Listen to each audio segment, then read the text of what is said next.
पहला झंडा बना भगवा झंडा, ओम निशान, नेहरू जी को पसंद नहीं आया, बोले ये झंडा नहीं चलेगा। दूसरा झंडा डिजाइन हुआ भगवा झंडा, वंदे मातरम, नेहरू जी को पसंद नहीं आया। अब तिरंगा झंडा आ गया। दोबारा तिरंगा से भगवा झंडा करने के लिए मेहनत करनी पड़ेगी कि नहीं?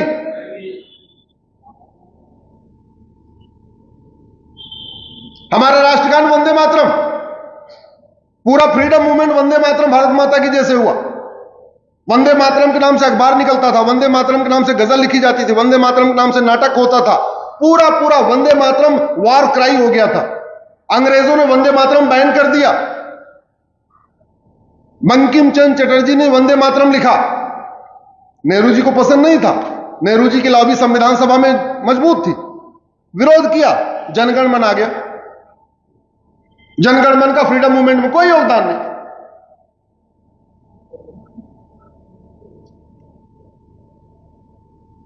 अंग्रेज एलोपैथी को मजबूत करना चाहते थे। अंग्रेज नहीं चाहते थे कि योग मजबूत हो, आयुर्वेद मजबूत हो, नेचुरोपैथी मजबूत हो। उसके लिए अंग्रेजों ने कानून बनाया 1940 में, ड्रग एक्ट। नेहरू जी ने उसको खत्म करने की बजाय 1954 में उसी को कॉपी पेस्ट करके इंडोर्स कर दिया। तो हमारे देश में आज जो सरकारी डॉक्टर सारे एमबीबीएस, हमारे आयुर्वेद के डॉक्टर, जो हमारी भारतीय चिकित्सा पद्धति है उसके डॉक्टर सेकंड क्लास माने जाते हैं।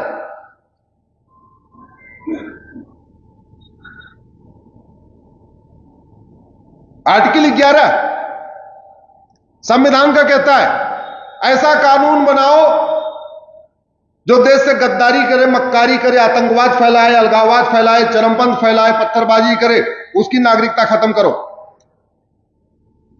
कानून बनाया, किसी की नागरिकता आज तक गई क्या? पिछले 75 साल में किसी गद्दार, मक्कार, आतंकवादी, अलगाववादी, माओवादी, नक्सली, घुसपैठिए की नागरिकता गई किसी की? नहीं। ऐसा कानून बनाया, नागरिकता नहीं जा रही है, सबको मिल रही, जा किसी की नहीं रही है। आर्टिकल 13 कहता है सारी कुरीतियां खत्म करो, कुप्रथाएं खत्म करो।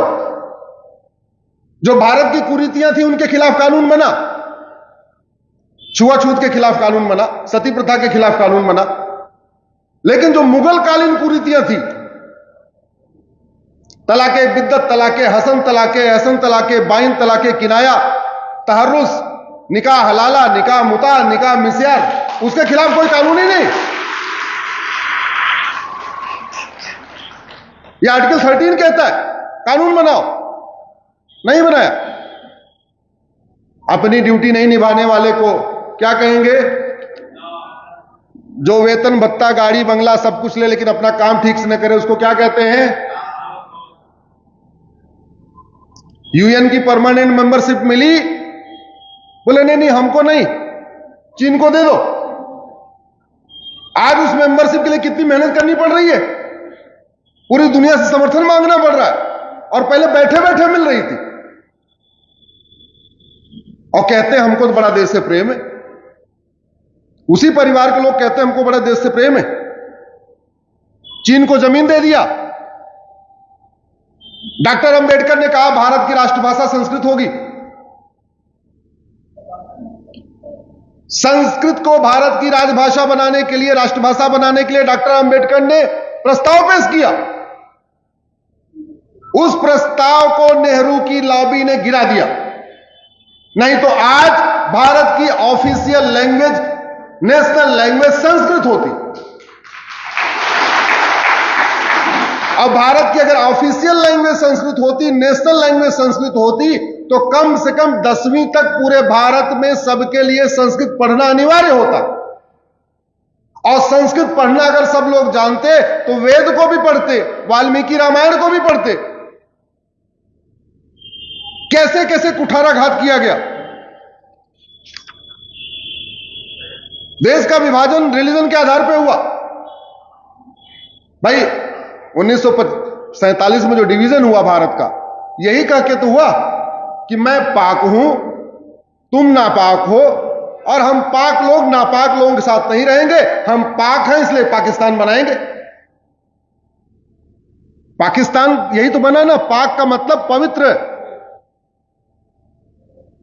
यह नारा दिया गया कि पाक नापाक एक साथ नहीं रह सकते, हिंदुस्तान पाकिस्तान इसलिए बना। चलो ठीक है, बन गया, फिर यह माइनॉरिटी मेजॉरिटी क्या करने की जरूरत थी? फिर यह माइनॉरिटी मेजॉरिटी कॉन्सेप्ट लाने की क्या जरूरत थी? भारत में सारे सबको समान अधिकार दे दिए, भोजन का अधिकार, घूमने का अधिकार, टहलने का अधिकार, भाषा, अपनी भाषा बोलने का अधिकार, अपने कपड़ा पहनने का अधिकार, त्योहार मनाने, सबको अपना अपना अधिकार है। फिर यह माइनॉरिटी मेजॉरिटी क्यों?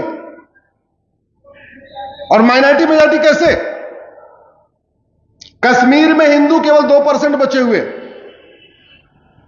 और मुस्लिम 96% है। जो 96% है वो माइनॉरिटी कहलाते हैं, जो 2% है मेजॉरिटी कहलाते हैं। वो छोटी बच्ची भी उससे पूछ लीजिए कि 2% माइनॉरिटी है कि 96%, वो भी बता देगी कि माइनॉरिटी मेजॉरिटी का मतलब क्या होता है।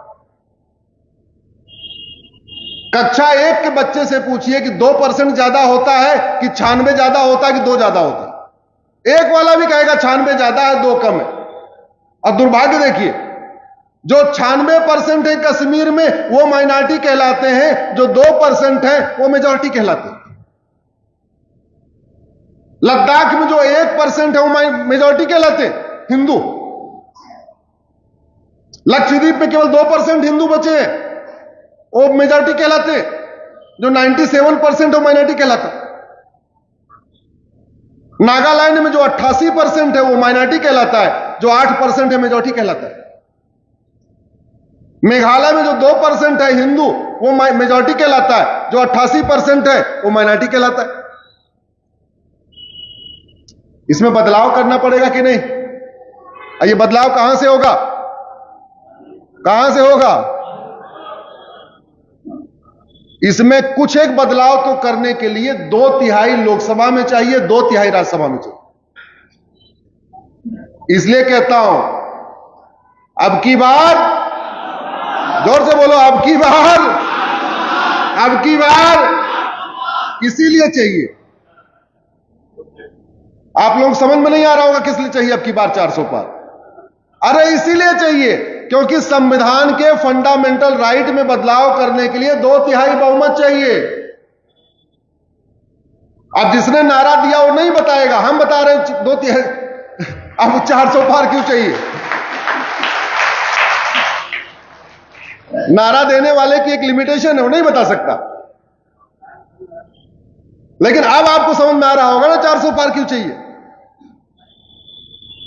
ऐसा होता है, बबूल का पेड़ छोटा हो ना, 4 दिन का हो, 8 दिन का हो, 10 दिन का हो, उसको कोई बच्चा भी उखाड़ के फेंक सकता है। लेकिन वो बबूल का पेड़ अगर 30 साल का हो जाए तो 10 लोग मिलके उसको उखाड़ने में मुश्किल आएगी, कांटे भी चुभेंगे, कांटे भी लगेंगे, जड़ें मजबूत हो चुकी होंगी, मेहनत लगेगी। जो काम 1947 में बड़े आसानी से हो सकता था, 1950 में बड़े आसानी से हो सकता था, वही काम 2024, 25, 26, 27, 28 में बड़ी मेहनत से कब होगा? क्योंकि बीमारी बढ़ गई है। पहले जो बुखार था वो टाइफाइड हो चुका है। अब बुखार 2 गोली ठीक होता है, टाइफाइड 10 गोली खाना पड़ता है।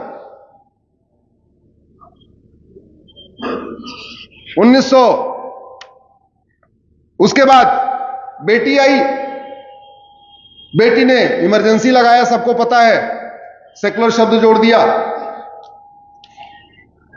हमारे देश में माइनॉरिटी मेजॉरिटी का कोई कॉन्सेप्ट नहीं था। पहली बार किसी यूनिवर्सिटी को माइनॉरिटी यूनिवर्सिटी का दर्जा दिया गया था 1984 में, वो दिया था इंदिरा गांधी ने, जिसको अभी हम लोगों ने सुप्रीम कोर्ट में चैलेंज किया है। आप लोग सुने होंगे 7 जजों की बेंच सुनवाई कर रही है, वो अभी मैटर चल रहा है। हम लोगों का आर्ग्यूमेंट पूरा हो चुका है, बहुत जल्दी जजमेंट आएगा और हमें पूरा भरोसा है कि अलीगढ़ यूनिवर्सिटी का माइनॉरिटी का स्टेटस खत्म होगा, ये सुप्रीम कोर्ट से होगा।